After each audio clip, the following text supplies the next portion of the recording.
My whole career has been based on doing voices of other people. It's pretty interesting. I started out with one impression that's really gotten people to know me, John Madden, the football announcer. Some people don't like him. I love John Madden because he makes me feel smart. He tells you things you already know. He doesn't give you any new information, just sits there with the NFL skadoodle drawing circles on guys' body parts.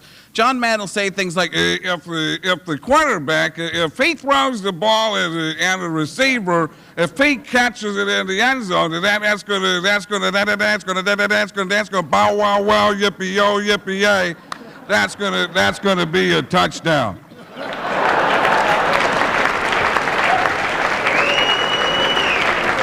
My mom, who's never watched football in her entire life, is going, no, duh.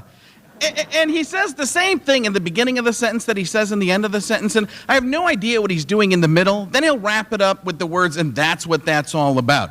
When he says, and that's what that's all about, that's a Band-Aid on a John Madden tragedy, okay? Because he'll say things like, great football is about great football, and you have great football players playing great football. That's the best kind of football to play. But you have regular players playing great football. It's just regular great football, and that's what that's all about.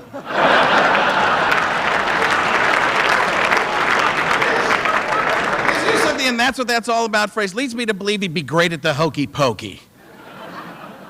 You know, John Madden's probably in his bus somewhere right now, just practicing. You put your right foot in, you take your right foot out, you put your right foot in, you shake it all about, you do the Hokey Pokey, and you turn yourself around, boom, and that's what that's all about.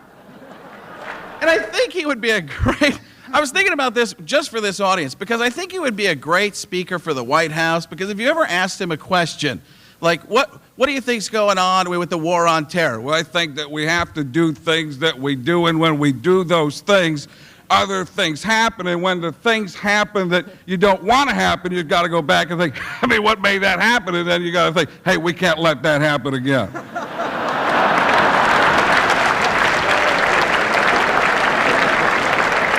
And for those of you who know football, he loves this one player, Brett Favre. If you don't know who Brett Favre is, that's the guy from the end of There's Something About Mary. And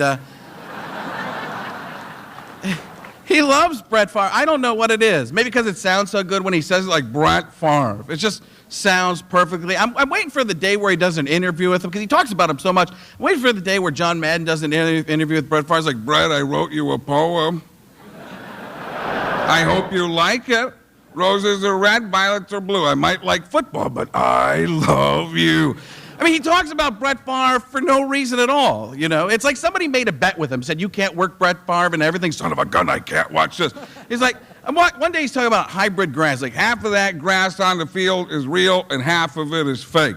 But Brett Favre is all real. You owe me $50. Brett Favre is the greatest player in the world. I mean, you can get on both his arms, both his legs. He would still be the best torso in football. That's how good Brett Favre. I mean, Brett Favre can throw a football 200 yards underwater. I can't even throw a football 1 yard underwater. 200 minus 1. That's 199 more yards.